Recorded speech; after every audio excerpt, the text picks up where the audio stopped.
Dá uma olhada aqui.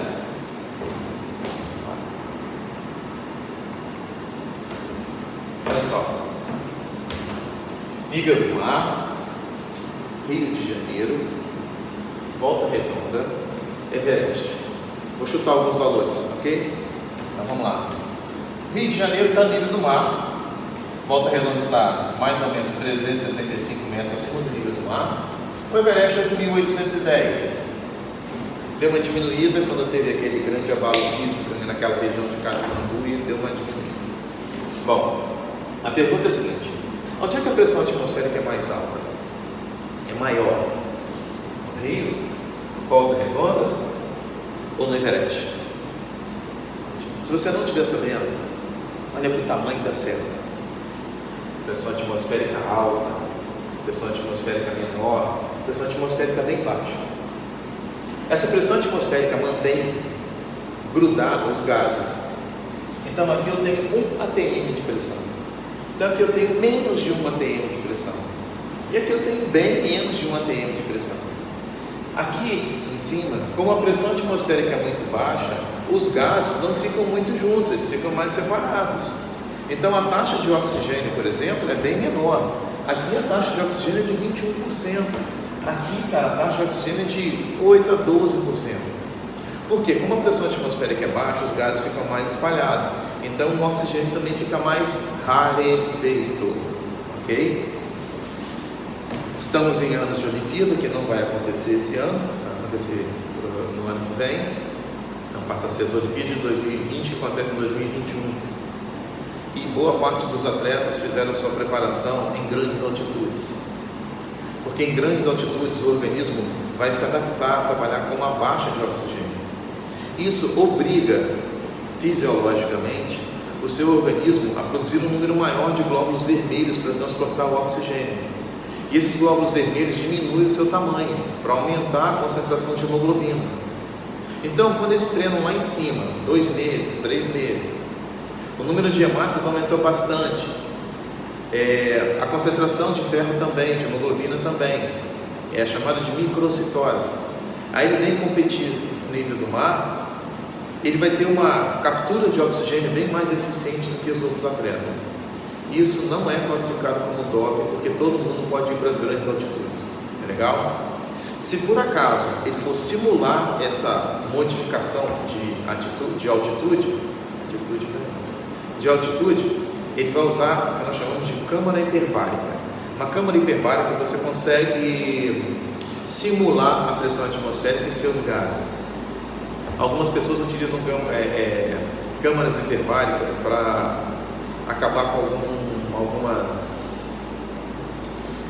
algumas infecções provocadas por bactérias anaeróbicas, aquelas que não sobrevivem na presença de oxigênio. Então coloca o paciente numa câmara hiperbárica, aumenta o teor de oxigênio dessa câmara, aumenta a pressão atmosférica, o oxigênio entra com mais força e elimina boa parte dessas bactérias anaeróbicas.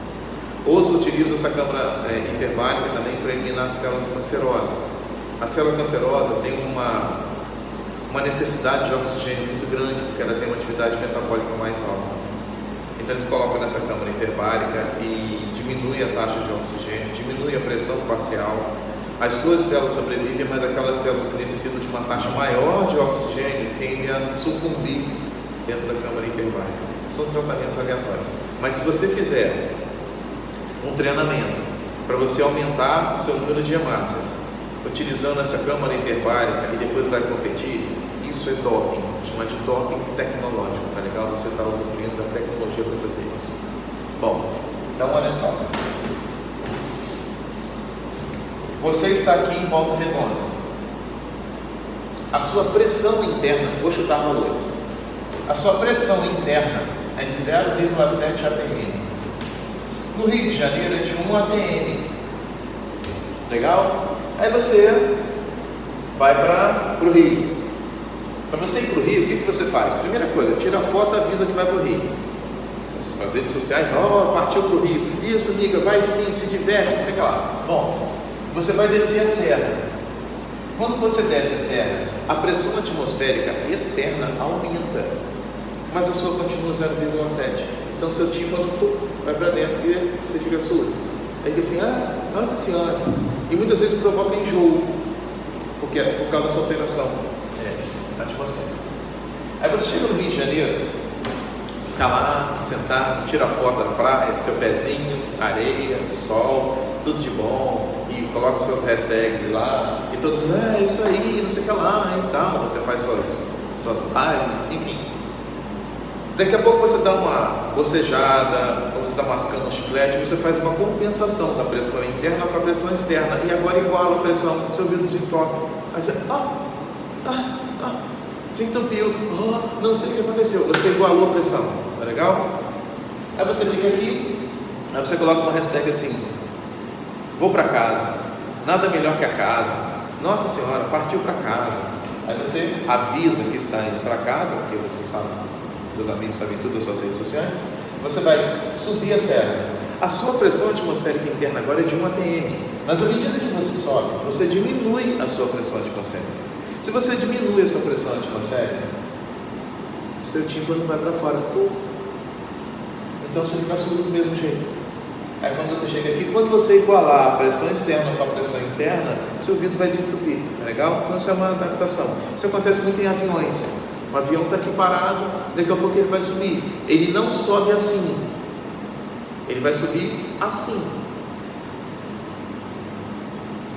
até chegar à altitude cruzeiro que foi programada, sei lá, 10 mil metros, 15 mil metros, e assim por diante. A pressão interna da cabine, no caso a cabine, ela tem que ser pressurizada, porque a pressão externa é muito baixa.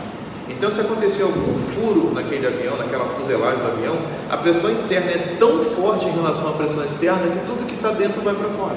Tá legal? É assim que funciona. Vamos ao Everest. Problemas. O ar é rarefeito. A pressão atmosférica é baixa. O ar não entra. Não entra porque o ar tem que entrar de onde a pressão é mais alta para onde é mais baixa.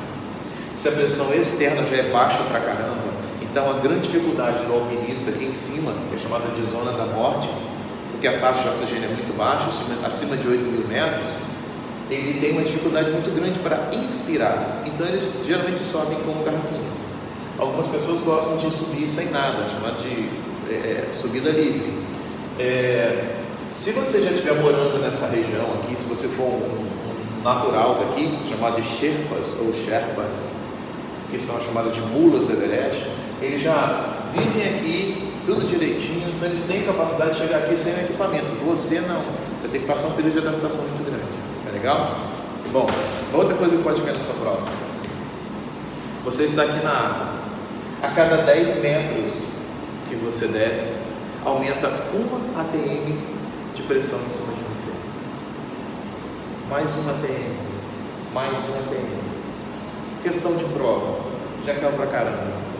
Um mergulhador que está a 30 metros de profundidade tem quantos ATM em cima dele? A ideia é pensar 1, 2, 3. Resposta: 3. Não, você tem que considerar que aqui já tem 1 ATM. Então é 1, 2, 3, 4. Tem 4 ATMs em cima dele. Tá legal? É assim que vai funcionar. Falou? Então a gente viu aqui a biomecânica da respiração, ok? A gente vai agora para a bioquímica da respiração.